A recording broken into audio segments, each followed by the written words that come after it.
Most people believe success comes from talent, from intelligence, from luck. But history proves something very different. The most successful people are not always the smartest. They are not always the fastest. They are not always the most creative. They are the most effective. Peter Drucker, the father of modern management, spent decades studying what makes people truly productive. Not busy, not stressed, but impactful. His conclusion was simple and uncomfortable. Effectiveness is not a gift. It is not personality. It is not motivation. Effectiveness is a discipline, and disciplines can be learned. In this episode, we will break down the timeless principles from the effective executive. Principles that apply not only to CEOs and managers, but to anyone who wants control over their time, their energy, and their future. This is not a hype video. This is not surface-level motivation. This is a blueprint for results. If you master what you're about to hear, your work will change, your decisions will change, and your life will change.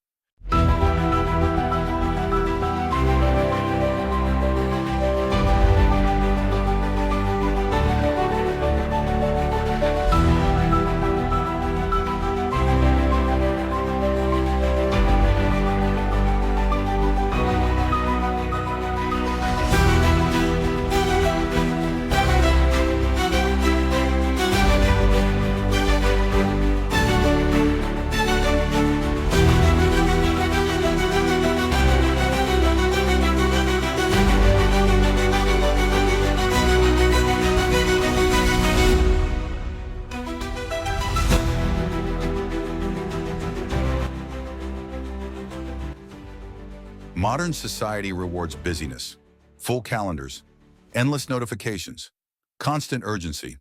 We confuse movement with progress. But Drucker makes something very clear. Busyness is often a sign of poor effectiveness. Busy people react. Effective people choose. Busy people are driven by demands. Effective people are driven by priorities. Most people end their days exhausted but unsatisfied, not because they worked too little, but because they worked on the wrong things. The tragedy is not that people work hard. The tragedy is that they work hard on tasks that do not matter. Effectiveness begins the moment you stop asking, "How can I do more?" and start asking, "What actually deserves my time?" Time is the most limited resource you have. Money can be earned again. Energy can be restored. Opportunities can return. Time never comes back. Yet most people have no idea where their time actually goes. They guess. They assume. They lie to themselves. Effective people do not guess. They measure. Drucker teaches that before you try to manage anything, you must first observe reality. Track your time honestly. Not what you plan to do, not what you hope to do, but what you actually did. When people do this, they are shocked. Hours disappear into meetings that lead nowhere. Conversations that produce nothing, tasks that exist only because they always have. Once you see the truth, a new responsibility appears. You must eliminate time wasters. Anything that produces no meaningful result must go. Anything that can be simplified must be simplified. Anything that can be delegated must be delegated. You do not become effective by adding more. You become effective by removing what does not matter. Time management is not optimization. It is elimination. Drucker emphasizes something most people ignore. Important work requires uninterrupted time. Great results do not come from fragmented attention. They come from sustained focus. Short bursts between interruptions destroy effectiveness. Effective people protect large blocks of time for important work. They understand that shallow tasks expand endlessly if you let them, and deep work only happens when you defend it. If your calendar is owned by others, your life will be too. Effectiveness requires courage. The courage to say no, the courage to be unavailable, the courage to protect what matters most. Most people define their work by tasks, emails, meetings, processes. Effective people define their work by contribution. They ask a different question. What results are expected from me? Not what am I busy with, not what keeps me occupied, but what difference should my work make? This shift changes everything. When you think in terms of contribution, your priorities become clearer, your communication improves, your decisions sharpen.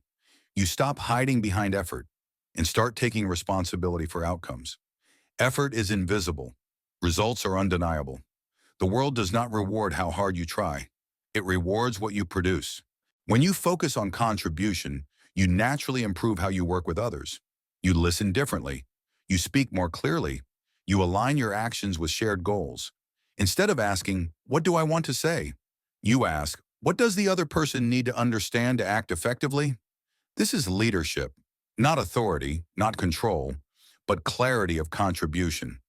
People who think in contributions become indispensable, not because they work harder, but because they make others better. One of Drucker's most powerful insights is this: great performance comes from strengths, not from fixing weaknesses. Most people spend their lives trying to repair what they are bad at. They polish weaknesses until they are average. Effective people do the opposite. They identify strengths and build systems around them. They place themselves where their strengths produce results. They place others where their strengths shine. Weaknesses matter only when they block performance. Beyond that, they deserve little attention.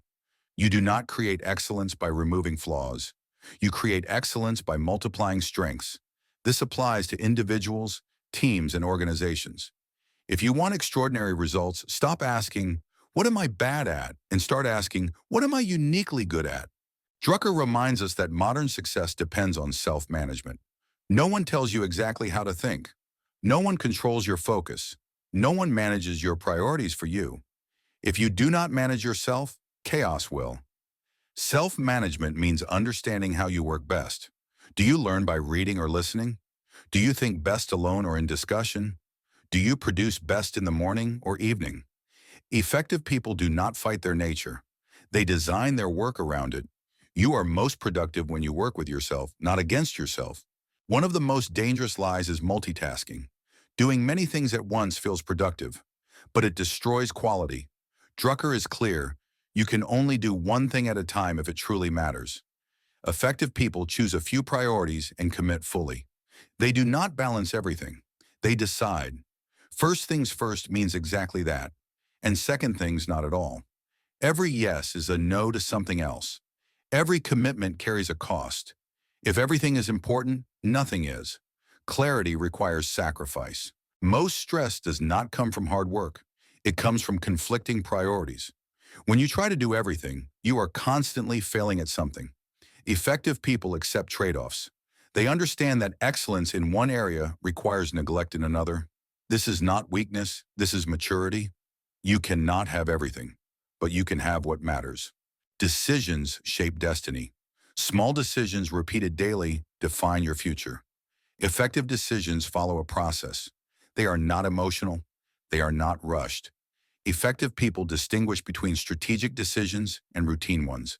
They ask what kind of decision this is. What principles apply? What must be true for this to succeed? They look for dissent, not agreement, because disagreement reveals reality. Speed without thinking creates regret. Thinking before acting creates confidence. A decision is useless without action. Effective people turn decisions into clear responsibilities. Who does what by when, and they build feedback loops. They check results. They learn. They adjust. Effectiveness is not perfection. It is continuous improvement. The ultimate message of this book is not about management. It is about life. Your time is your life. What you focus on becomes who you are. If you want a meaningful life, you must live effectively. Choose contribution over busyness, strengths over weaknesses, focus over distraction, clarity over chaos. Effectiveness compounds. Small disciplined choices made consistently create extraordinary results over time. You do not need to be louder. You do not need to be faster. You do not need to be everywhere. You need to be effective. Master effectiveness and success becomes predictable. If this wisdom resonates with you, subscribe to Wealth and Mindset and continue building a life of clarity, discipline, and results. Thank you for listening.